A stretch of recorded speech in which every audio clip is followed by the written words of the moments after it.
সাল্লাম আকাল রিবা মুকিলাহু, যে সুদ খায় তার উপরে অভিশাপ, যে সুদ দেয় তার উপরে অভিশাপ, যে সুদের সাক্ষী থাকে তার উপরে অভিশাপ, যে সুদের অঙ্ক কষে তার উপরে অভিশাপ।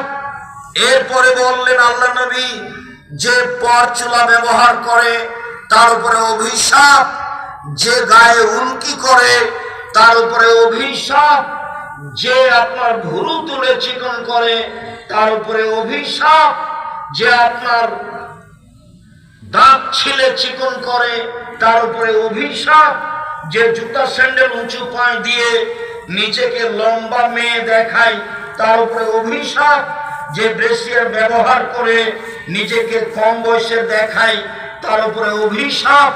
সিরিয়ার রাসূল সাল্লাল্লাহু আলাইহি সাল্লাম এইভাবে অভিশাপ করতে লাগলেন। তিনি বললেন, লানাল্লাহুল মুতাশাব্বিহিনা মিনার রিজালি বিন নিসায়ে, ওই সব পুরুষের উপরে অভিশাপ যারা মহিলাদের পোশাক পরে, মহিলাদের বেশ ধারণ করে। ওই সব নারীর উপরে অভিশাপ যারা পুরুষের পোশাক পরে, পুরুষের বেশ ধারণ করে, পুরুষের জুতা স্যান্ডেল পরে, পুরুষের শার্ট প্যান্ট পরে, পুরুষের কাপড় পরে, ওদের উপরে অভিশাপ। সম্মানিত দিনী ভাই বোন, রাসূল সাল্লাল্লাহু আলাইহি ওয়াসাল্লাম বললেন বেলাল রাদিয়াল্লাহু তাআলা আনহুকে, বেলাল তুমি যে খাইবার থেকে এসেছো বার্নি খেজুর নিয়ে, তো এই খাইবারের কি সবই খেজুর এরকম? তখন বেলাল রাদিয়াল্লাহু তাআলা বললেন, জি না আল্লাহর নবী, খাইবারের সব খেজুর এরূপ নয়। ইনদানা তামারুন রাদিউন, আমাদের কাছে ছিল কীট খেজুর, সাধারণ দুর্বল কম দামের খেজুর।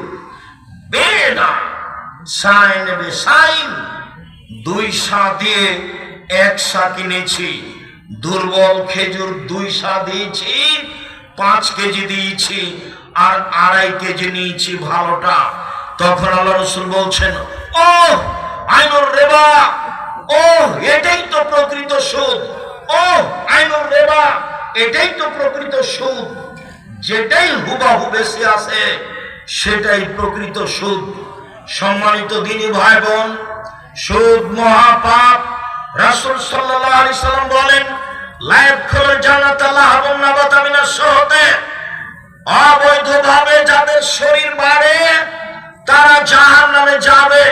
কুল্লু